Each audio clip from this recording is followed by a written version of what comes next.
कुडाळ शहरातील आपला बाजार या मॉलवर अन्न सुरक्षा विभागाने धडक कारवाई केली आहे। तपासणी दरम्यान अन्न व्यवसायासाठी आवश्यक असलेला वैध परवाना नसल्याचं उघड झाल्यानंतर विभागाने संबंधित आस्थापनेला व्यवसाय बंद ठेवण्याची नोटीस बजावली आहे। तसेच विक्रीसाठी ठेवलेल्या अन्नपदार्थाच्या लेबलवर आवश्यक माहिती नसल्याचंही आढळून आलंय। संशयास्पद वाटलेल्या गुळाचे नमुने तपासणीसाठी प्रयोगशाळेत पाठवण्यात आले आहेत। वैध परवाना मिळेपर्यंत व्यवसाय सुरू करण्यात येणार नसल्याचं अन्न सुरक्षा विभागाने स्पष्ट केलं आहे। दरम्यान जिल्ह्यातील इतर भागांमध्येही प्रतिबंधित अन्नपदार्थ आणि भेसळ प्रकरणावर कारवाई सुरू असल्याची माहिती विभागानं दिली आहे। मी अन्न सुरक्षा अधिकारी अभय राजू चंदन शिवे। काल मिळालेल्या माहितीनुसार कुडाळ येथे आपला बाजार हे मॉलमध्ये विनापरवाना अन्न व्यवसाय चालू असल्याची आम्हाला माहिती मिळाली होती। त्या अनुषंगाने काल 19 जून रोजी मी आणि तसेच माझे सहकारी अन्न सुरक्षा अधिकारी श्री गावित साहेब यांच्यासोबत मी सदर ठिकाणी तपासणीसाठी गेलो होतो। तर त्या ठिकाणी त्या आस्थापनेकडे अन्न व्यवसाय नसल्याचे आढळून आले। ते विनापरवाना अन्न व्यवसाय करत असल्याचे आढळून आले आम्हाला। तर त्या अनुषंगाने त्यांना आम्ही स्टॉप बिझनेस नोटीस दिलेली आहे।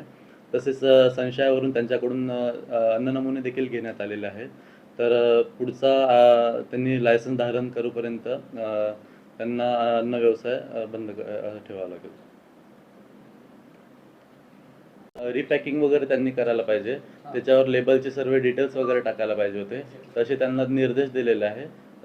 पुढे तसं तुम्हाला आढळून आलं का की लेबल नसलेले रिपॅकिंग केलेले लेबल होते त्यांच्यावर, पण त्याच्यावर पूर्ण डिटेल्स नव्हते। तर त्यांना मी तसे ते पण झाल्याशिवाय जोपर्यंत लेबल्सचे पूर्ण डिटेल्स तुम्ही ॲड करणार नाही तोपर्यंत ते विकता कामा नये असे त्यांना निर्देश दिले।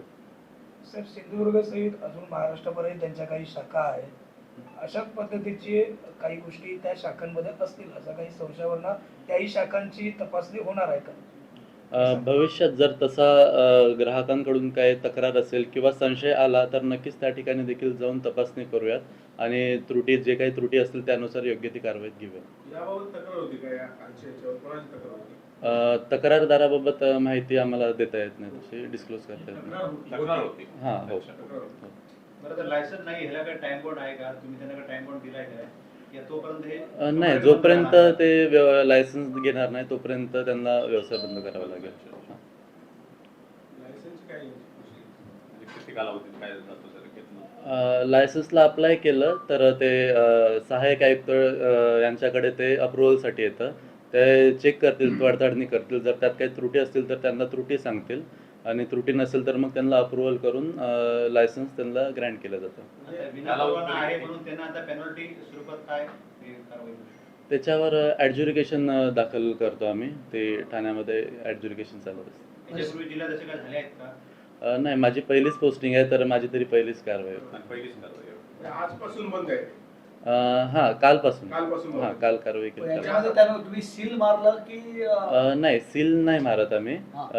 व्यवसाय न करण्यासाठी नोटीस देतो। पण त्याच्यामध्ये असलेला जो माल आहे जो तुमच्या दृष्टीने आहे, तर त्याची विल्हेवाट ते वेगळ्या पद्धतीने त्यांनी दुसऱ्या स्टोअरला पाठवलं तर वगैरे, म्हणजे त्याच्यावर तुमचे निर्बंध असणार आहेत का? विक्री नाही करतायत ते, आतमध्ये सुधारणा वगैरे ते करू शकतात पण त्याची विक्री नाही करू शकत। गुळ तुम्ही विषय बोलला, गुळाबाबत स्टॉक तुमच्याकडे सगळे होतो, स्टॉक तुम्ही घेता का त्याला? सॉरी, स्टॉक सगळा काय काय असतो तो तुम्ही लिहून घेता? नाही, पूर्ण स्टॉक नाही, ओव्हरऑल तपासणी करतो। गुळाचा विषय तुम्ही मगाशी काढला ना, त्यासंदर्भात गुळाचा मला थोडा कलर वगैरे थोडा संशयास्पद वाटला होता, तर त्यानुसार मी त्याचे अन्न नमुने घेतले। किती जणांची कारवाई? मी तपासणी अधिकारी अन्न सुरक्षा अधिकारी मी होतो आणि माझ्यासोबत सहकारी अन्न सुरक्षा अधिकारी गावित सर। हां सर, कालपासून बंद, म्हणजे आता पुढील लायसन्स मिळेपर्यंत ते बंद राहतं? हो, लायसन्स मिळेपर्यंत त्यांना व्यवसाय करतो। तर तो लायसन्सचा कालावधी किती असतो तुमच्या माहितीनुसार? सगळे कागदपत्र पूर्ण असं करतील? त्यांना 2 असं म्हणजे चान्स दिला जातं की बा कागदपत्र हे सबमिट करा किंवा त्रुटी असेल तर त्याची पूर्तता करायला सांगतात। जोपर्यंत ते त्रुटीची पूर्तता करणार नाही तोपर्यंत लायसन्स ग्रँट नाही। आपला बाजार जो शॉप होता त्या मालकांचं नेमकं नाव काय किंवा त्याबाबत थोडी माहिती द्या? मालकांचं नाव नाईक म्हणून होतं। त्यांनी पूर्ण डिटेल्स डिस्क्लोज केले नाही। स्टोअर मॅनेजर म्हणून अमोल सुतार म्हणून होते, तर त्यांच्याच ॲज अ स्टोअर मॅनेजर म्हणून त्यांच्या नावानं मी सर्व कारवाई केलेली। म्हणजे आता ही जी कारवाई झाली ती स्टोर मॅनेजरच्या नावानं झाली की मालकाच्या नावानं? स्टोअर मॅनेजर 1000 व्यक्ती स्टोअर मॅनेजर होते, तर त्यांच्या नावानं तपासणी 1000 व्यक्ती म्हणून तपासणी घ्यावी लागते.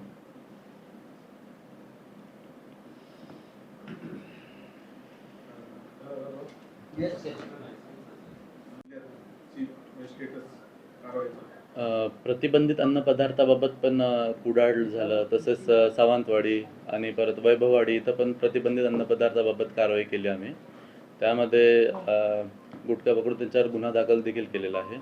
तसेच परवाच्या दिवशी मी वेंगुर्लामध्ये मातोंड येथे नाचणी पिठामध्ये तांदूळ मिक्स करून ते पॅक करून विकत असल्याचं मी त्याबाबत कारवाई केली. आणि पण लेबलवर तसं काय तांदूळ वगैरे असं मेन्शन नव्हतं, तर तो त्यांचा साठा मी जप्त केलेला आहे आणि त्याचे नमुने देखील घेऊन मी ॲनालिसिससाठी लॅबला पाठवलेलं आहे.